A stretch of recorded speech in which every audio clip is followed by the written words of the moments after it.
La radio HD FM, la voix des communautés au cœur de l'action humanitaire, la voix des humanitaires au service des communautés. Mesdames, Messieurs, bonjour et bienvenue dans cette édition. Les titres. Le HCR réaffirme son engagement au Mali. Pierre Camara, représentant du Haut Commissariat des Nations Unies pour les réfugiés, a été reçu en audience par le Premier ministre, le général de division Abdoulaye Meiga. À Ségou s'est tenu le Forum humanitaire 2025, organisé dans le cadre de la Journée mondiale de l'aide humanitaire autour du thème Mécanisme de financement humanitaire, défis et innovation. Enfin, à l'international, près de 10 000 Ghanéens ont trouvé refuge en Côte d'Ivoire à la suite d'un conflit foncier, tandis que l'Égypte accueille pour la première fois une réunion officielle du G20 hors des pays membres. Ce sont nos titres. Bienvenue à tous. La radio HD FM. Pierre Camara, représentant du Haut Commissariat des Nations Unies pour les réfugiés à Sierre au Mali, a été reçu en audience par le Premier ministre, ministre de l'administration territoriale et de la décentralisation, le général de division Abdoulaye Meiga. Cette rencontre a permis de saluer la qualité de la coopération entre le HCR et les autorités maliennes tout en réaffirmant l'engagement de l'institution à renforcer ce partenariat stratégique. Nous l'écoutons. L'audience qui nous a permis de réaffirmer toute notre reconnaissance pour l'excellence de la collaboration et la coopération entre l'UNHCR et le Mali, qui date de plusieurs années, et en faveur des réfugiés en provenance de plusieurs pays, et aussi de faire le point de la situation des réfugiés actuels qui sont arrivés depuis quelques mois et qui nous préoccupent, et également d'envisager toutes les solutions immédiates, mais également les solutions sur le long terme. D'envisager également la participation du Mali à la 76e session du comité exécutif de l'UNHCR. Monsieur le Premier ministre a également mentionné l'importance pour l'UNHCR de s'inscrire dans les priorités du gouvernement, mais également dans les priorités humanitaires de l'espace AES. Nous avons affirmé également notre engagement à cela et que nous nous inscrivons parfaitement bien dans cette lignée. Donc j'ai reçu le soutien de Monsieur le Premier ministre pour ma mission, la mission qui m'a été confiée par Monsieur le Haut Commissaire des Nations Unies pour les réfugiés. Et je suis confiant que la coopération ne peut que s'améliorer avec tous les ministères avec lesquels nous travaillons au quotidien, mais également avec tout le soutien de Monsieur le Premier ministre. Dans un élan de solidarité face à l'insécurité alimentaire persistante, un consortium composé d'Oxfam, Edico et AMSOD, en partenariat avec le Programme alimentaire mondial PAM, a lancé une vaste opération de distribution dans la région de Douanza. Cette initiative cible particulièrement les personnes déplacées internes, les femmes enceintes et allaitantes ainsi que les enfants vulnérables afin de leur apporter une assistance vitale. Je vous propose d'écouter Mamadou Bachili, chef de projet éducation à Edico Mali. L'objectif de cette distribution est de fournir un soutien alimentaire immédiat et sans condition préalable aux populations vulnérables de la région de Douanza afin de répondre à leurs besoins nutritionnels essentiels, réduire la malnutrition et assurer leur survie dans un contexte de crise ou de vulnérabilité accrue. Aussi, cette approche vise également à stabiliser la situation alimentaire, à prévenir la dégradation des conditions de vie et à contribuer à la résilience des communautés face aux défis liés à la sécurité alimentaire. En termes de changement et impact concret,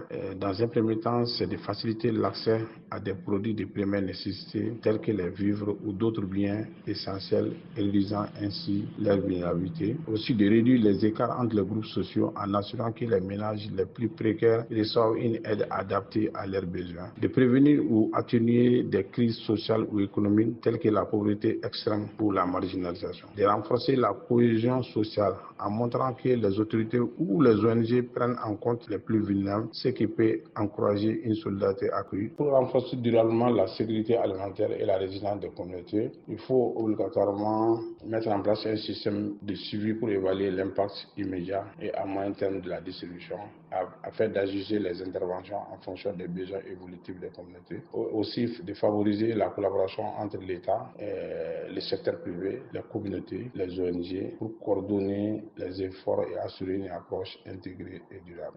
En mettant en place ces actions, ils vont permettre de transformer la distribution en une démarche durable, intégrée et adaptée aux contextes locaux afin de garantir la sécurité alimentaire et la résilience des communautés à long terme.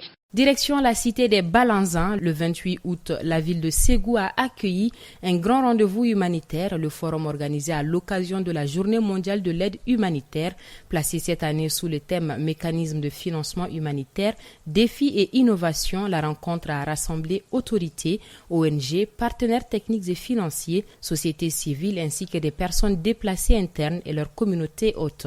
Retour sur les interventions, les appels et les nouvelles orientations dégagées pour 2025 dans ce reportage signé par notre correspondante Saran Koulibaly. La ville de Ségou a accueilli le forum humanitaire organisé dans le cadre de la Journée mondiale de l'aide humanitaire. Le thème retenu cette année était Mécanisme de financement humanitaire, défis et innovation. Nous avons tendu notre micro au directeur du FONGIM Mali, M. Mohamed Hassen. J'ai tenu à être présent ici à Ségou pour quand même réaffirmer l'engagement des Américains et d'autres bailleurs. Je ne parle pas en leur nom, mais voilà, les échanges réguliers qu'on a avec eux à Bamako nous font comprendre que voilà, il y a toujours un engagement ferme pour aider les populations vulnérables ici au Mali. Aussi souligner l'excellente collaboration. On a pu rencontrer le directeur de cabinet hier à mon arrivée à Ségou, mais souligner l'excellente collaboration qu'ont les ONG internationales que je représente ici avec les autorités maliennes, que ce soit à Bamako ou que ce soit les services décentralisés dans les régions, dans les cercles, dans les communes. Donc là, c'est quelque chose à souligner. C'est ce qui facilite grandement notre travail. Je pense qu'il y a une très bonne compréhension du travail des humanitaires dans le besoin. Le représentant d'OCHA Mali a pour sa part rappelé l'importance de la Journée mondiale de l'aide humanitaire. Il a insisté sur la nécessité de protéger les travailleurs humanitaires confrontés à des défis sécuritaires croissants. Le 19 août 2003, qu'on a perdu 22 personnes et on continue à perdre des hommes, des femmes. Et la dernière en date ici à Ségou, c'est la perte de 2 collègues de Alpha Log. Il n'y a même pas un mois d'abord. Le deuil continue. Donc on doit se souvenir, on doit penser à ces hommes, on doit penser à ces femmes, ces enfants. Et tous les jours, il y a un déplacé qui meurt. Tous les jours, il y a un réfugié qui meurt pour chercher l'assistance. On a déclaré la famille dans certaines zones aujourd'hui du monde. On ne devrait plus être là. Les principes humanitaires, le droit international humanitaire devrait nous permettre de ne pas arriver à ces extrémités. Mais l'homme étant l'homme, on continue à souffrir. Et donc, nous commémorons cette journée. C'est une journée de souvenir pour tout le monde. De son côté, Ramatou Koulibaly, coordinatrice de PASCOFI, a lancé un appel aux bailleurs de fonds. Soutenir d'abord les organisations humanitaires pour leur permettre de mieux accompagner les personnes déplacées et de répondre efficacement aux besoins prioritaires, notamment dans le domaine de l'éducation. Ça vaut des décennies, nous sommes confrontés à des insécurités, donc les activités économiques, c'est un peu difficile avec l'insécurité. Donc la population, les communautés ont du mal à s'épanouir, à mener des activités économiques. Donc on fait quand même appel aux bailleurs pour venir nous aider, les Mali, que ce soit sur le plan de protection avec le déplacement de la population. Donc que ce soit surtout avec actuellement les inondations. Donc, on a besoin que ces gens déplacés soient soutenus de façon matérielle, financière, parce que ce n'est pas difficile d'abandonner où on a toujours été. Donc venir s'installer à un endroit où on n'a aucune source de revenus. Donc le Mali a vraiment besoin des bailleurs.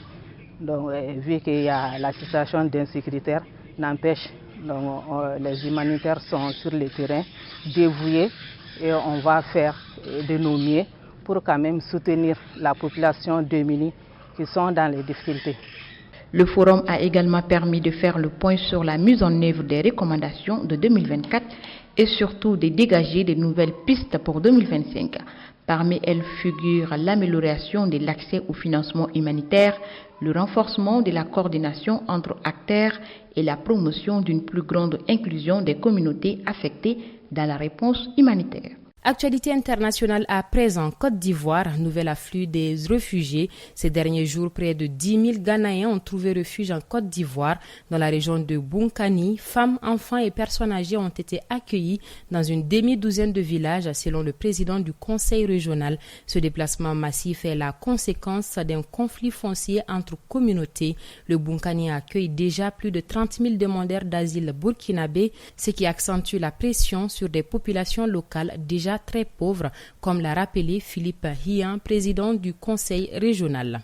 Enfin, en Éthiopie, réunion officielle du G20, l'Égypte accueille du 1er au 3 septembre la toute première réunion officielle du G20 organisée hors des pays membres depuis la création du groupe en 1999 en collaboration avec la présidence sud-africaine. Cette rencontre est consacrée à la question cruciale de la sécurité alimentaire. Les discussions porteront notamment sur une déclaration ministérielle qui devrait être adoptée lors de la réunion du G20 en Afrique du Sud le 19 septembre puis publiée officiellement au sommet de Johannesburg les 22 et 23 septembre 2025. C'est la fin de cette édition. Merci de votre fidélité. Un grand merci également à toute l'équipe de rédaction. Cette édition vous a été présentée par Bibata Mamotouré avec la mise en onde de Salim Djouara. La radio HD FM, la voix des communautés au cœur de l'action humanitaire, la voix des humanitaires au service des communautés.